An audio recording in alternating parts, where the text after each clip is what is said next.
আসসালামু আলাইকুম ওয়া রাহমাতুল্লাহি ওয়া বারাকাতুহু।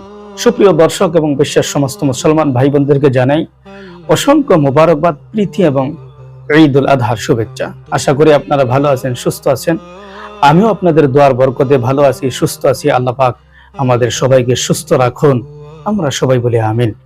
প্রিয় দর্শক, আপনাদের সামনে আজকে যে বিষয়টা নিয়ে হাজির হয়েছি সেটা হচ্ছে জিলহজ মাসের প্রথম দশকের ফজিলত।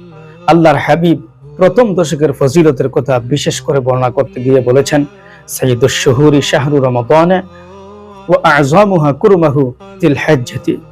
বছরের মাসসমূহের সর্দার হলো রমজান মাস এবং সম্মানের দিক থেকে যে মাসটা সম্মানিত সেটা হচ্ছে জিলহজ মাস।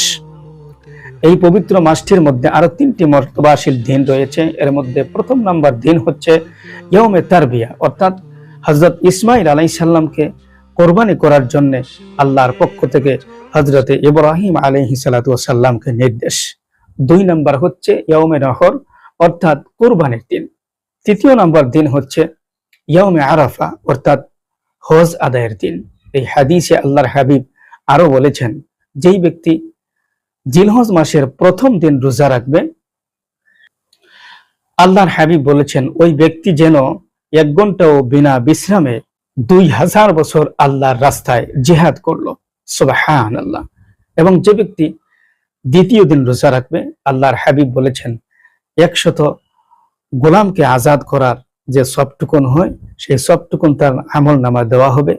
100 ঘোড়াকে আল্লাহর রাস্তায় জিহাদ করার জন্য যে সদকা করা হয় সেই সবটুকুন দান করবেন, এবং 100 উটকে আল্লাহর রাস্তায় কোরবানি করার যে সব হয় সেই সবটুকুন তার আমল নামার ভিতরে আল্লাহ রাব্বুল আলামিন দান করবেন।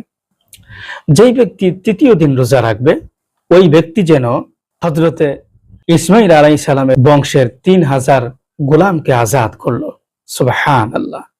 যে ব্যক্তি চতুর্থ দিন রোজা রাখলো, ওই ব্যক্তি যেন 400 বছর আল্লাহ রাব্বুল আলামিনের গোলামি করলো, আল্লাহর ইবাদত করলো। সুবহানাল্লাহ।